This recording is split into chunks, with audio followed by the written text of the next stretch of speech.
Hey guys, this is No Solution. I'm Scott, and this is a contest entry for Metal Marty Mac. Uh, Metal or Marty, his contest idea was, I think it's called From the Underground, and it was to highlight a band who is local to you ideally, but not necessarily, and is still in the demo stage and kind of needs a boost. So as you'll see, my band doesn't quite fit that, so if I'm disqualified, that's fine, Marty. If you don't know Marty's channel, I'm sure if you're watching this, you absolutely do. But Marty's a great guy. Started more in the traditional metal vein and has been kind of exploring the more extreme sides, which has been cool to see. Just in the last, I would say, year and a half, has been exploring black metal, which was something he wasn't that excited about before, so it's cool to see that. Yeah, great guy, great collection. Congratulations on the 1,000 subs, Marty. And Marty, he's well beyond that now. But I just wanted to do this video to shout him out, I guess, and support him. Before I get into it, I'm going to shout somebody else out. The former All the World's a Stage channel, Steve. He did the Irish Goodbye a while ago and just kind of deleted his channel and disappeared. So, and he seemed to not want to have any mention of it. So I didn't talk about him at all, but he's back now. He's got a new channel and I will link it below. It is A is for Alice, B is for Bob, and referencing his incorrect way of cataloging albums. But yeah, Steve's an awesome guy and has been very kind to me and supportive of me right when I started. And he's just a presence I really valued on YouTube, and I'm super happy he's back. He's doing a video a day. He's right back at it. So very very happy to welcome him back. And if you didn't know he's back, then please resubscribe to him. For the metal side, I'm gonna say he's much more in the classic rock vein, I guess. But he does like Iron Maiden, and Black Sabbath is his favorite band. So I think there's a lot to like over there. And he broadened my horizons quite a bit. He kind of convinced me to get into Bob Dylan, and now I'm super into Bob Dylan. So go check Steve out if you haven't. Give him a sub. Okay, so the band I have picked, it is local to me. I mean, it couldn't be more local. It's Kalamazoo, Michigan, where I live. And the demo stage, I mean, I guess you could disqualify them on that. They have 3 releases, and I guess only one of them could be considered like a demo, even though they classified it as EP. So anyway, the band is One with the Riverbed, who came in at number 2 on my year-end list for Album of the Year. So I guess I'll just talk a little bit about them. I got into them because my friend worked with Jared, the lead singer, and he told me, hey, this guy I know at work has this black metal band. And this is like 2018, 19, and I was like, oh, cool, I'll check them out. And didn't. Like, I have that elitist mentality. I was like, there's no way. I mean, they're probably posers, whatever.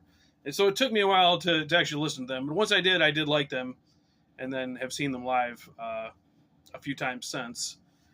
And yeah, I guess the lesson in that is don't just assume. You know what I mean? Like, I told him I'd listen to him, and I didn't. And so it took like a year or so before I actually did. And once I did, I liked them. So I guess I'll start with their first release here. This is their first EP called Solace. Came out in 2018.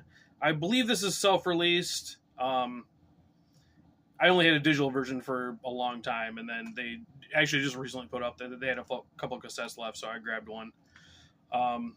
And some of the information from this is coming from a podcast I just listened to that they were on called Fans with Bands.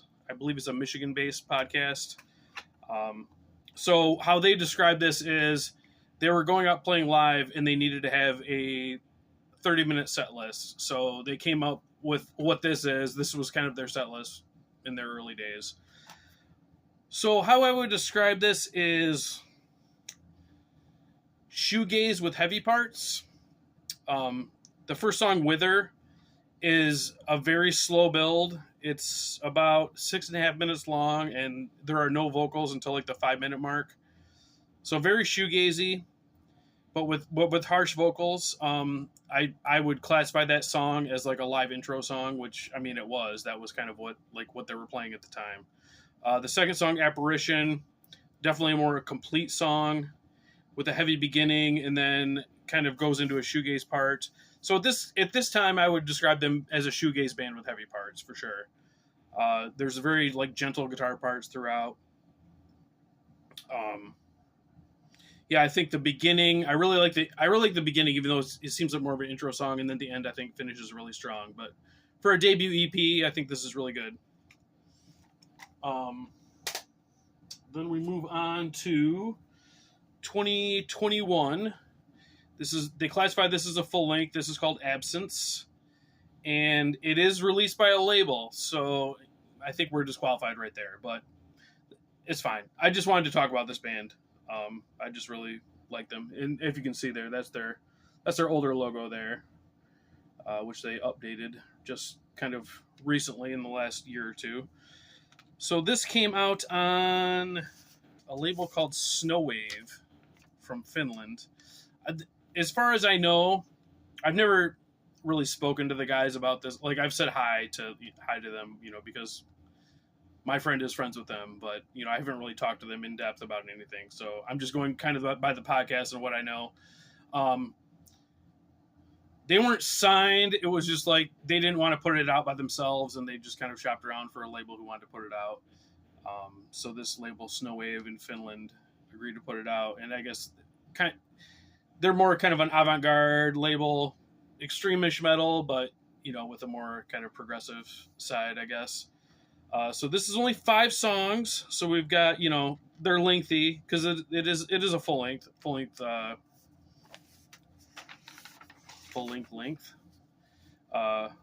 duration. How about that? The first song on this, Thaw, another very gentle beginning with some black metal vocals, but then kind of a blast beat comes in a couple minutes in, and there's some death metal growls in it, and really interesting, like extreme drumming with some kind of languid guitar parts over it. It's a very unique sound, I would say. And right away,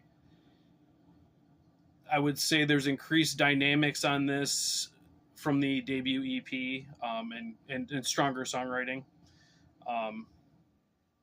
Yeah, so we kind of continue in that vein, and then I guess the standout in this to me is Phantom's Glance, which is the last song. It's a real epic, a lot of twists and turns. It goes for 15 or so minutes.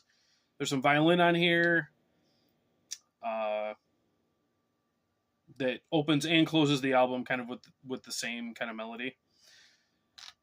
Yeah, I think it's a step up in every way, and I really enjoyed it. And then, just this year, is the second full length.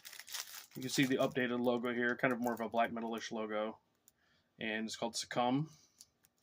And I ordered this from the band because it came out on Dusktone, which is an Italian label, which has released quite a bit of stuff. But again, I did talk to Jared, the singer, about this, and it was like, or actually, my friend was talking to him, and I was just kind of there, but he was like, how'd you decide on that label? And he's like, they were who said yes. Like, we didn't want to put it out by ourselves, so we wanted a partner. So I ordered it from them, and they had like a little thank you with number 1 of 45, which I assume is the amount of copies they got to sell. So I thought that was kind of neat. But yeah, this is a fantastic album. Like, in every way, a step up from what they've done before. Whereas I think I said this on my best of list. Like, whereas before they were more of a shoegaze band with heavy parts, this is a heavy album with like shoegaze influence. Right out of the gate, the first song, Infested, is just faster, heavier, and more aggressive. They definitely still have that dreamy, beautiful, should I say beautiful, kind of dynamics to their heavy parts, but it's definitely more focused. The first 5 songs are all in like the 5-minute range, whereas before they would kind of stretch out a bit more. And then the last 3 songs are a bit more of the kind of expansive, like not crazy, but like, 8 to 10 minutes length. The lyrics, I really like the lyrics. They're quite poetic and not really overt, but just deal with kind of personal struggles and things like that. One thing I wanted to note on this, the second song, Dominion, in the past, like they might have a heavy start and then like the shoegaze part would come in and that would just kind of be like, that would be the end of the song, which kind of, if you didn't like that, you would think the song would end on a whimper. And this one, it was like, it's heavy and then there's kind of like the dreamy part and then it goes back into the heaviness and closes out that way, which I think is more effective personally to my taste. So yeah, I mean, it's a fantastic record. I know I've talked about this in a couple videos already, so I just urge you again to check this album out. I would say definitely if you're into the heavy stuff, I would definitely check out the latest albums to come first and then maybe work your way back. Because I can see not if you're into the heavy stuff, not having the patience for more of the shoegazy stuff. But I think this one has a great balance to it that really integrates both parts together well. Yeah, what else can I say about the band? Based on listening to that podcast, I thought it was cool hearing about the 3 of the members on the podcast, and they were just talking about their backgrounds and whatnot. They all come from really different backgrounds. On the podcast, let's see, Jimmy, the drummer, he came from more of a punk hardcore background, and John Scott, one of the guitarists, he's more like the metal guy. He was more into like the death metal. And when we saw them recently, my friend and I, he was wearing a Regurgitation shirt, and I was like, holy shit, like I didn't expect that from this band. Like there's no regurgitation sound in this band, but he's coming more from that. And then Jared, the singer, is more like kind of all over the place, just like whatever vocal style kind of grabs him. That's he'll listen to that. And it's to the point where Jared had said on that podcast that they're all so different that like when they drive to gigs, like they really don't listen to music because they all like different things. So I think that really comes through in the music. It's a very, very eclectic sound, and all those different influences really make something, I think, that's unique to them. So that is my pick for From the Underground for Marty. I know they've been released on labels. They're not signed to a label, so that was kind of my like wiggle room there. And they are local to me, so but if it doesn't count, that's cool. Just wanted to support Marty and also talk about One with the Riverbed because they're a fantastic band in my opinion. So that's it, guys. Thank you as always for watching, and CM Punk is a piss baby. Later.